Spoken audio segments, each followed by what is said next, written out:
Have you ever wished you could go back 10, 20, 30, even 40 years and talk to your younger self? You might warn them about the pitfalls of life, impart your wisdom, and give them tips so they don't make the same mistakes as you. Well, it might be possible now with the aid of artificial intelligence with a bit of time travel thrown in. I'm going to talk to my former self way back in 1977. That's 48 years ago. At the time, I was starting off in the workforce as a young teacher, teaching mathematics and computer science at a technical college in Melbourne and making videos of it. I was excited about what I was doing, but I was often stubborn and unwilling to take advice.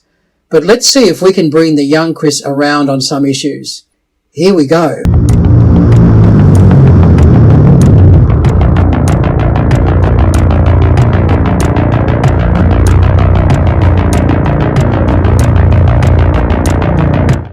He seems to be taking a class now. I suppose we shouldn't interrupt, but as they say, time stands still for no man. Just to tell you a little bit about Newton, he did a degree in Cambridge and completed that degree in 1665 when he was 23.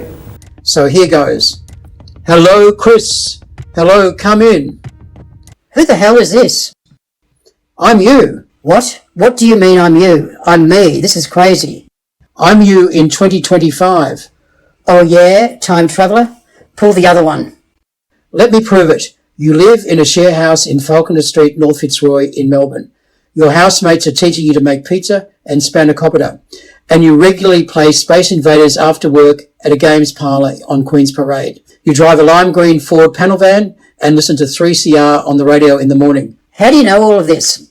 Never mind, I do know it. I'm you almost 48 years into the future, and I'm here to give you tips about what to do and what not to do in life. I don't believe you. You're a nutter. What are you going to tell me? Spit it out. Will Collingwood win the VFL Football Premiership this year? They're due.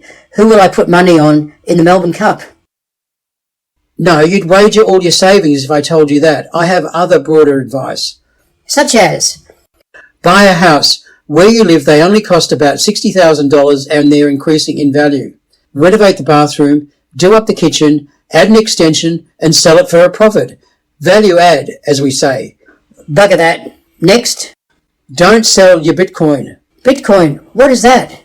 It's digital currency that you can, for a time, make on a computer, but that's in the future, when computers will be connected together. You're telling me to create money on my computer. We have a name for that. Forgery.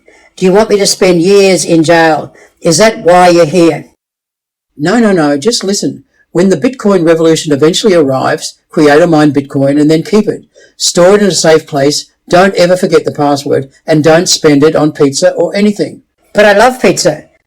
Listen to me. One day you'll think you are getting something for nothing, making Bitcoin on your computer and buying pizza for about 10 Bitcoins.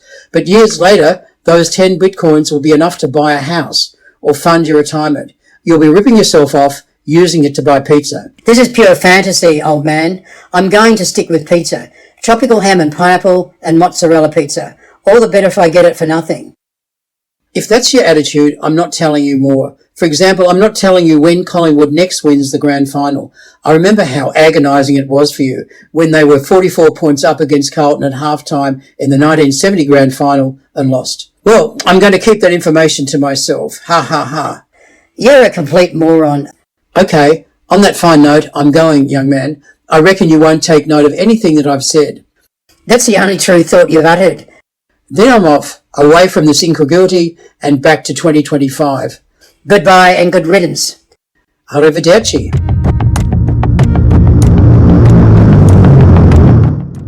Well, that didn't work. Seems like an old dog can't teach a new dog new tricks.